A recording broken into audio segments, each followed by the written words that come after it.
These things are not happening. And that's the reason that we're here. A combination of things. In the eye of the storm, the cuts of a crisis that was not of our making. I'm not going to issue you with any great political proclamations. You'll lose me on all those things. But there's something very wrong right now. There's something wrong within the elections we've just had. The chair alluded to it. The NEC, that is a lay member organisation where you're supposed to be going for those positions. There's more than one candidate. You have a choice. 8%, 92% of our membership in Unite didn't feel a need, a connect, a worth to take part in that election. In fact, nobody won. They have no right to govern, even if our 7 candidates had won. And one, John Locke here, he's here today, fell by only 200 votes. John Locke, by the way, I'm going to pay him a great tribute, broke the law day after day for 4 weeks. 4 weeks, day after day, broke the law by illegal strike action to try and get me reinstated. 92% didn't vote. Nobody won. That's a huge defeat. But only we are talking in these terms. Because I tell you this, take it to the extreme. If only one person voted, and they were them, the candidate, they declare they'd won by a landslide and govern no matter what. But it's wrong. There's something wrong when Woodley invents a job title, extends his tenureship within the union at great cost to us as members. The NEC agree it, and they don't even advertise internally. There's something wrong when the mindset is this bad. Now, scratch the surface, by the way, and I think for Unite you might as well read Unison or a number of other, I just say Unison not to single them out, but a number of other unions. That's why I'm glad that it's not just grassroots left for Unite, but of course most of our base is in Unite. Just by nature, these are the 2 elections we've stood in just recently. But there's something wrong where the TUC, you almost asked, I know the enemy is, I know that, the government, the bosses, I know the class. But there's something wrong when the TUC is stuffed full of every single position is appointed. Not one of which could possibly imagine the stresses and strains, the pressures of the cuts in the workplace. Now, I'm unemployed, so you might say, well, neither do you, by the way. You're unemployed, you're not at workplace yet. Actually, on one blog site, I don't read blog sites very much, but there was this tirade.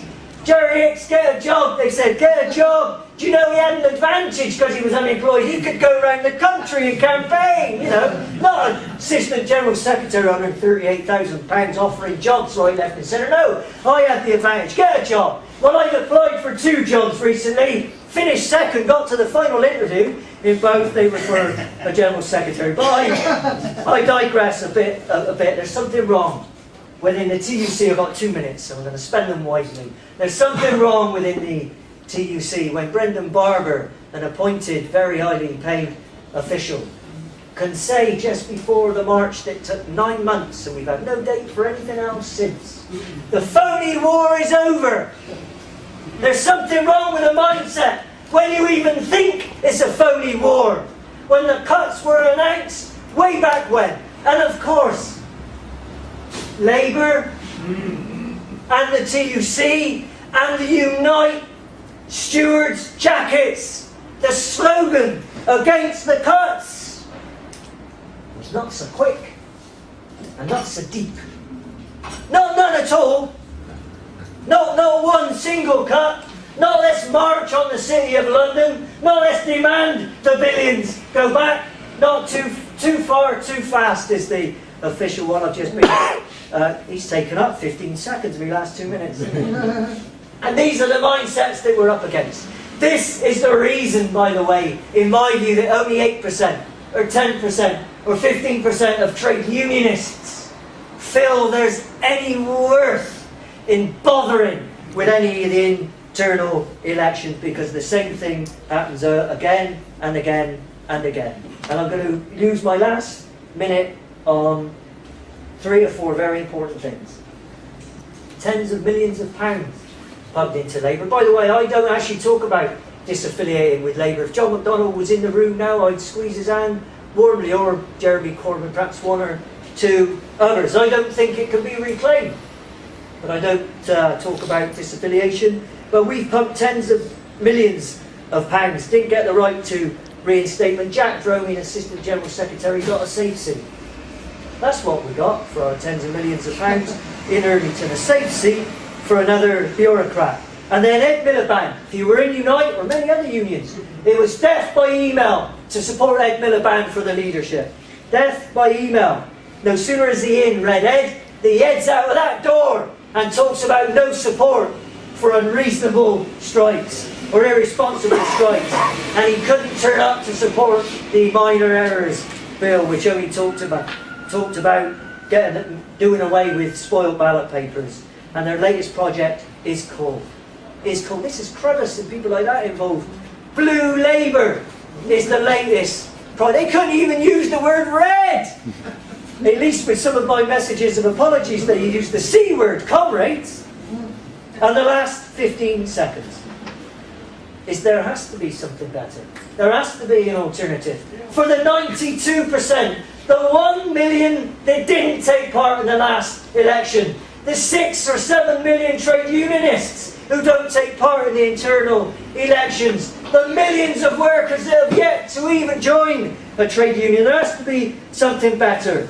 And it's called organising and agitating. It's called rank and file. In my view, it's called grassroots left. It's called that we determine our own futures and our own policies based on the same terms and conditions as everybody else.